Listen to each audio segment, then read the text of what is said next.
আসসালামু আলাইকুম। নিজের হতাশার মধ্যে দেশের হতাশা নিয়ে ভাবার সময় থাকে না।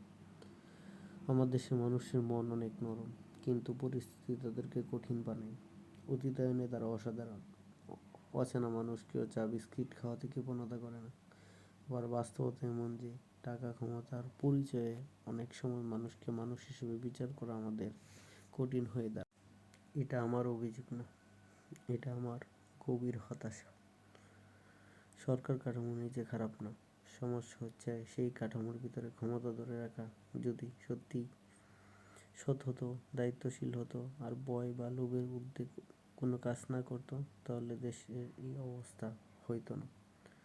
একজন মন্ত্রী যদি নিজের স্বার্থের আগে জনগণের কথা ভাবত, একজন বিচারক যদি দল বা ক্ষমতার দিক না তাকিয়ে শুধু ন্যায় বিচার চাইতো, একজন প্রশাসনিক কর্মকর্তা যদি ঘুষকে স্বাভাবিক মনে না করতো, একজন পুলিশ যদি দুর্বলকে ভয় না দেখিয়ে শক্তির সামনে সোজা দাঁড়াতো, তাহলে এই অবস্থাটা আমাদের হতো না।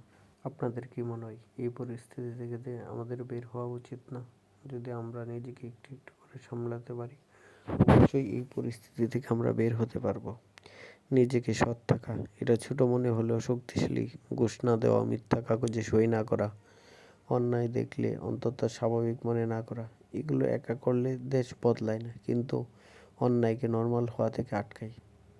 ভয় না পেয়ে কথা বলা, যতটুকু নিরাপদ সবাই রাস্তায় নামতে পারবো না, এটা সত্যি, কিন্তু সামাজিক মাধ্যমে সত্য বলা, পারিবারিক বন্ধুদের মধ্যে অন্যায়ের পক্ষে না দাঁড়ানো, ভুলকে ভুল বলা এবং সত্যকে সত্য বলা। ভোট শুধু দেওয়া নয়, মনে রাখা, সমস্যা শুধু খারাপ নেতা না, সমস্যা হলো আমরা নির্বাচনের পর ভুলে যাই যে প্রতিশ্রুতি দিই সেটা পূরণ হলো কিনা। সেই হিসাব রাখাটাও এক ধরনের ক্ষমতা।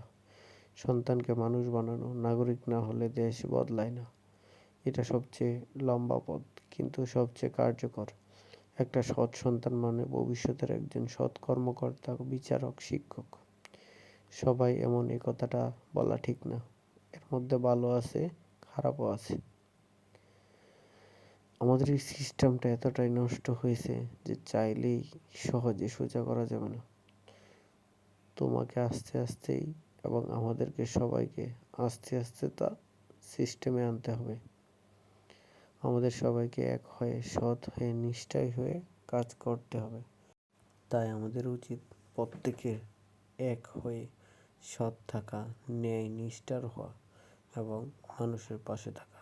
ভুলকে ভুল বলা, সত্যকে সত্য বলা, তাহলেই আমরা দেশকে পরিবর্তন করতে পারবো।